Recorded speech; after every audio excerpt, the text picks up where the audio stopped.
Bonjour, je suis ravie d'être avec vous aujourd'hui pour vous donner 5 conseils qui vont vous permettre d'arrêter de tourner en boucle. Alors tourner en boucle pour moi, ça veut dire ne pas se mettre en action, procrastiner, laisser au lendemain ce qu'on pourrait faire aujourd'hui et laisser s'entasser les choses jusqu'au jour où on se dit on n'y arrivera plus jamais. Alors le premier conseil que je vous donne est le suivant.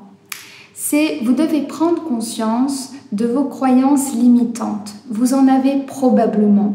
Les croyances limitantes, ce sont ces phrases que vous pouvez vous dire du genre « je n'y arriverai jamais »,« je suis nulle »,« je ne suis pas faite pour ça »,« je n'ai pas le bon diplôme »,« je n'ai pas la bonne taille »,« je n'ai pas le bon poids »,« je n'ai pas la bonne couleur de cheveux ». Enfin, vous voyez, on va blâmer des choses, mais qui en réalité n'ont rien à voir et ça ne se justifie pas.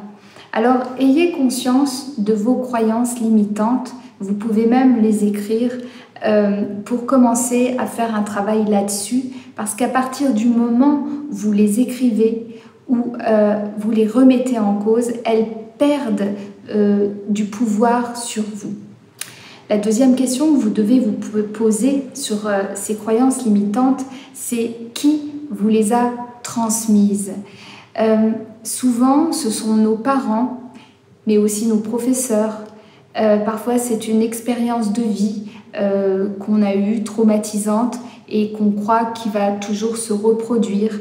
Alors, vous savez, dans nos familles, quand on est enfant, on entend l'argent ne tombe pas du ciel, il faut travailler dur pour y arriver. Dans la famille, nous sommes tous mauvais en mathématiques, on ne va pas faire un petit génie.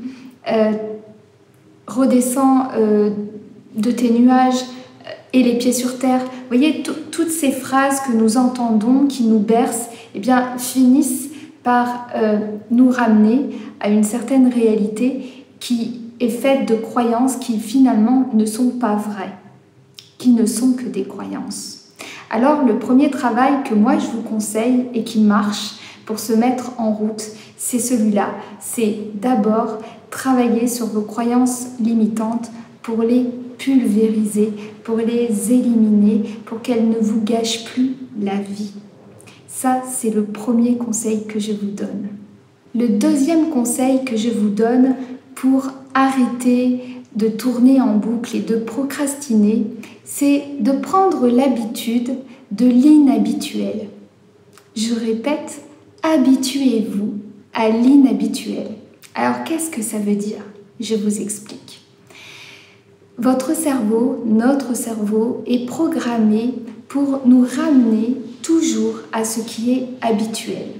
C'est bien pour ça que finalement on s'assoit toujours à la même place, qu'on passe toujours par les mêmes endroits, on a des rituels le matin, nous sommes habitués à une certaine routine et notre cerveau nous ramène toujours à ce que nous avons l'habitude. Il y a des milliers d'années, l'habituel était rassurant et l'inhabituel pouvait en fait nous tuer. Donc en fait, c'est une question de survie. Nous sommes câblés de cette manière-là. Ce que je veux vous dire par là, c'est que en faisant l'effort, en prenant le pied de faire régulièrement des choses dont vous n'avez pas l'habitude. Par exemple, vous avez l'habitude de prendre l'ascenseur, montez à pied. Vous avez l'habitude de toujours acheter les mêmes légumes, les mêmes aliments, changez. Vous avez l'habitude de passer par un chemin, passez par un autre. Vous voyez, c'est assez simple. Je ne vous demande pas de faire des grandes choses, mais juste des petites choses chaque jour qui sont inhabituelles. Vous alliez dire non pour une sortie? Eh bien, dites oui. Vous voyez, des choses comme ça. Habituez-vous à l'inhabituel pour que dans votre cerveau, petit à petit, le fait de changer, ce soit possible. Voici le deuxième conseil que je vous donne, qui est très précieux, je vous assure, ça marche. Le troisième conseil, qui est très intéressant aussi, c'est de vous mettre en mouvement. Alors vous mettre en mouvement, ça peut être chanter, danser, aller faire du sport, marcher, respirer profondément, bouger votre corps, mettez-vous en mouvement. À force de vous mettre en mouvement, vous allez voir que vous allez vous mettre en action et qu'à un moment donné, vous allez agir. Et le fait d'agir, de décider de faire ce que vous remettiez au lendemain, vous allez réussir. Alors, mettez-vous en action avant que la motivation frappe à votre porte, parce que c'est l'action qui va créer la motivation. Alors, n'attendez pas que la motivation vienne. Mettez-vous en mouvement. Et si vous mettre en mouvement au niveau du travail, c'est trop difficile, faites ce que je vous ai dit, mettez-vous en mouvement en marchant, en respirant, en chantant, en dansant, etc., etc. Le dernier conseil que je vous donne, qui est important également, c'est de suivre des personnes qui vous inspirent. Aujourd'hui, avec les réseaux sociaux, avec Internet, nous avons un tas de possibilités de nous inspirer. Moi-même, je m'inspire de personnes qui sont différentes selon les années, selon les saisons. Mais inspirez-vous, écoutez des conférences sur YouTube, il y en a des tas très intéressantes.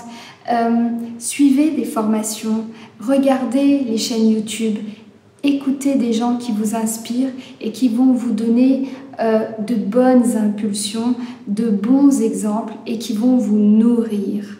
Voilà, donc là vous avez 5 conseils qui vont vous permettre de vous mettre en route et d'arrêter de tourner en boucle. J'espère que ces conseils vont vous aider. Vous pouvez me le dire en commentaire. Si vous avez de nouveaux conseils, je serai ravie également de les connaître.